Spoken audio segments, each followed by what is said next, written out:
worth my while going out, you know.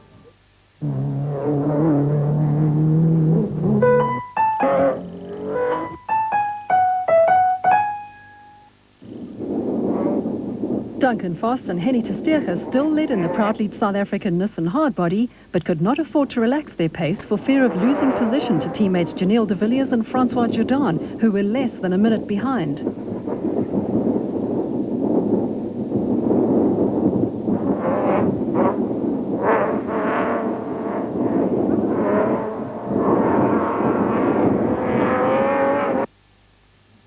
It was very much a case of survival, as de Villiers had said in the pits, and there was little point in risking a non-finish simply for the sake of position on the road at this stage.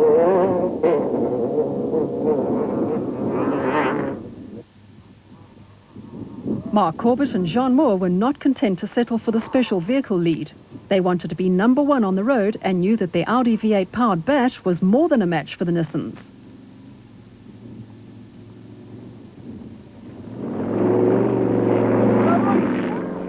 They had led overall on the first lap and would again lead overall on the second lap.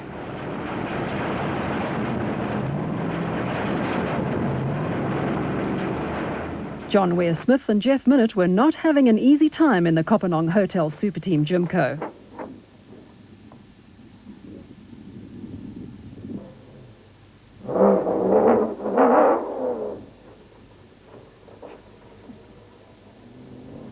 They would later roll the Jimco, right it and challenge for the lead, only to have to stop so that Ware-Smith could soak himself in a riverbed and again at the second designated service point, where he jumped into a shower to get rid of petrol that had spilt onto his seat and overalls during the rollover.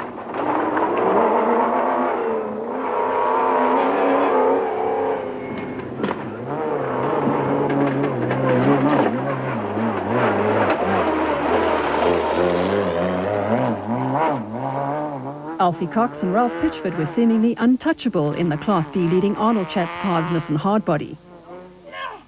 These youngsters tried their best to clear a large rock from the route, while further along a more mischievous group had blocked the route with large rocks, which delayed a number of crews, including Atang Magegeneni and Bux Carolyn in the total Jimco.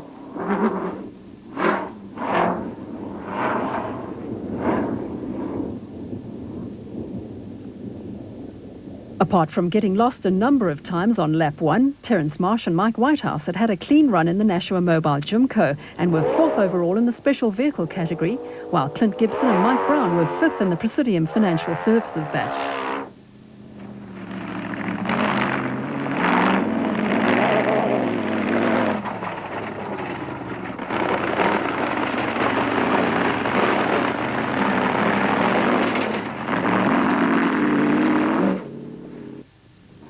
The rest of the Class S competition had fallen by the wayside, and all that was left for Nardis Alberts and Colin Hunter to do was to cruise to the finish in the Rapsa Raceco for a well-earned Class win. The same situation did not apply to Class B leaders Marcus Taylor and Mark de Chalane in the JRE. Despite the withdrawal of a number of Class B contenders, they were still under pressure from newcomers Rudy and Per van Graan in the Techno Chair Zarco and Ernest Corbett and Warwick Goosen in the bat.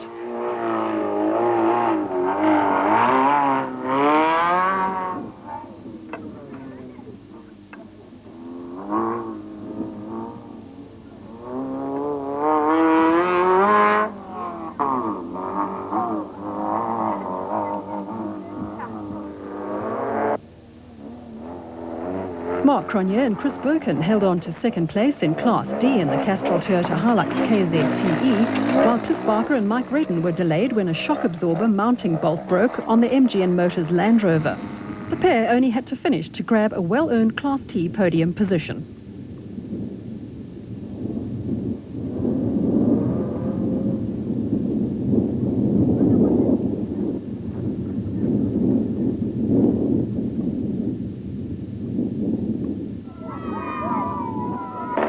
Paolo Piazzamusso and Rod Herring were 3rd in Class D and 20 minutes behind Castrol Toyota teammates Cronje and Birkin.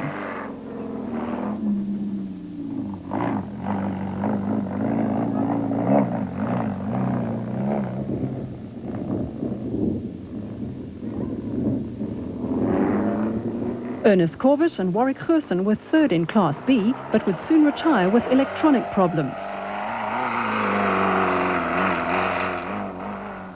Henry Zematin and Bodo Schwegler's greatest concern was whether they would make the finish before the 6 p.m. time bar.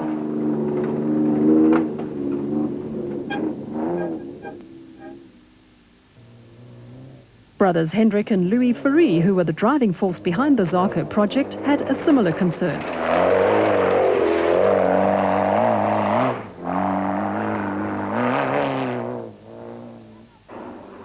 Durbanites Zane Pierce and Henny Vosloo led Class E in the decidedly battered Castrol Toyota Hilux KZTE.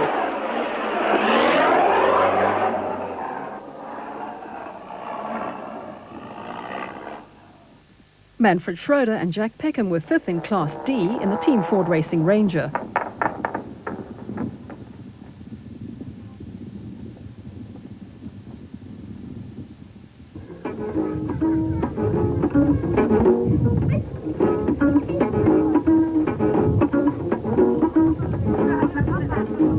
Duncan Voss and Henny Testerge were in the homeward stretch and being chased hard by special vehicle leaders Mark Corbett and Jean Moore.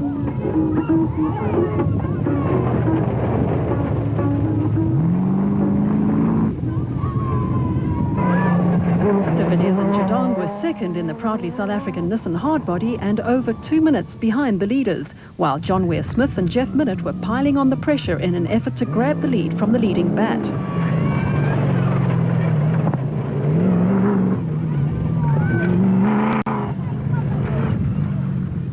Class D leaders Alfie Cox and Ralph Pitchford continued on their merry way.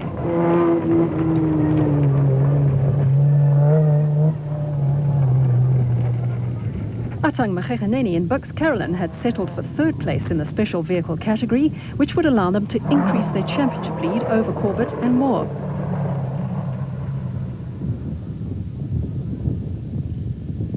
A strong finish was important for Terence Marsh and Mike Whitehouse, who have only managed to complete one event this season.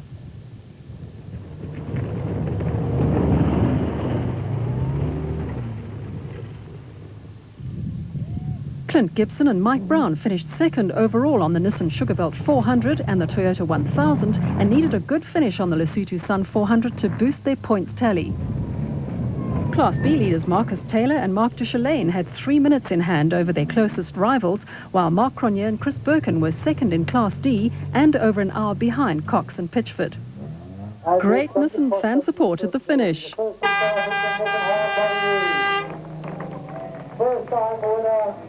A maiden ABSA Off-Road Championship win for Duncan Voss and Henny Testerge and Nissan's fifth successive victory this season.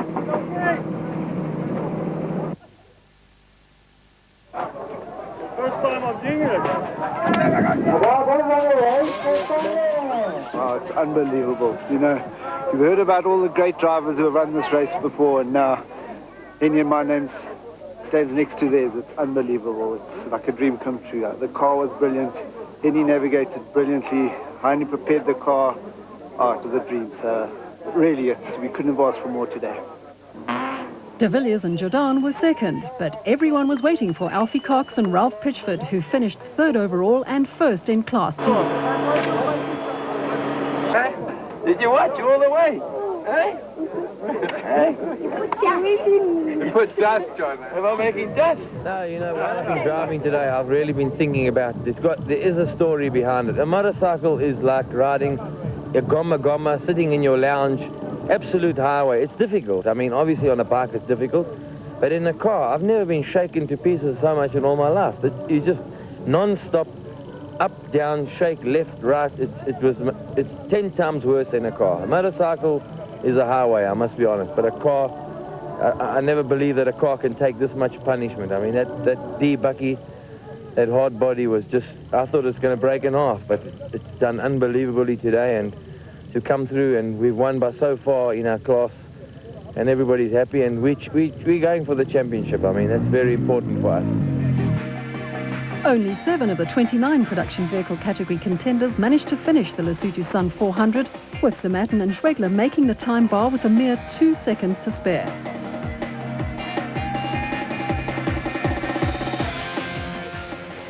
Corbett and Moore were parked at the side of the road 6 kilometres from the finish with fuel pump failure on the bat, which left the way clear for John Weir-Smith and Jeff Minnett to grab the lead and win the Lesotho Sun 400 in the Kopanong Hotel Super Team Jimco.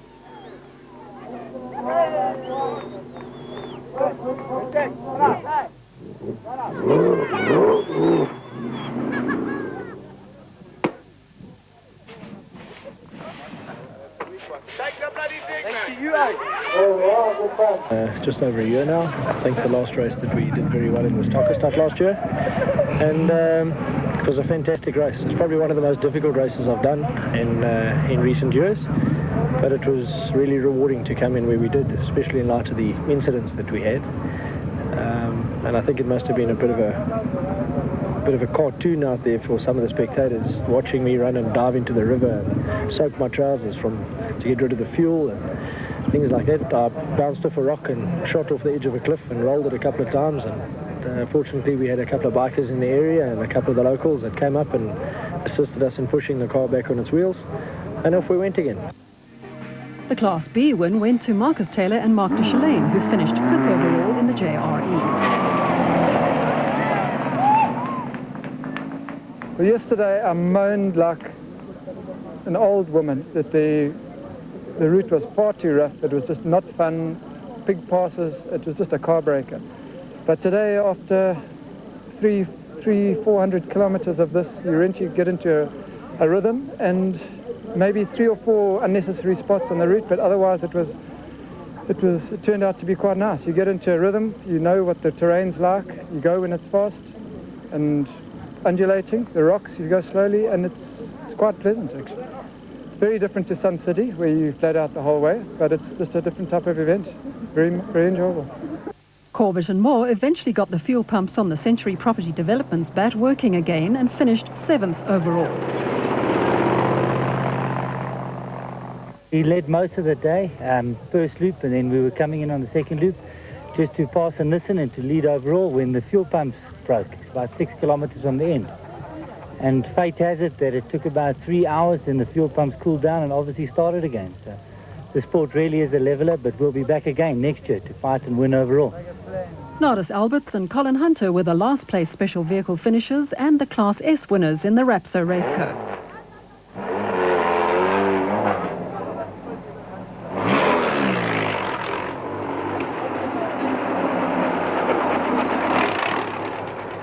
This is off-road racing. This is real off-road racing. It's such a pleasure to come out there and race in this terrain, which, from what I've heard from the results, just shows that at least the space frames or specials has got a better chance when it comes to this type of terrain. The more powerful Class A vehicles dominated the top placings, but the performance of the 2 Class B crews was nothing short of amazing on a tough Lesotho Sun 400. The South African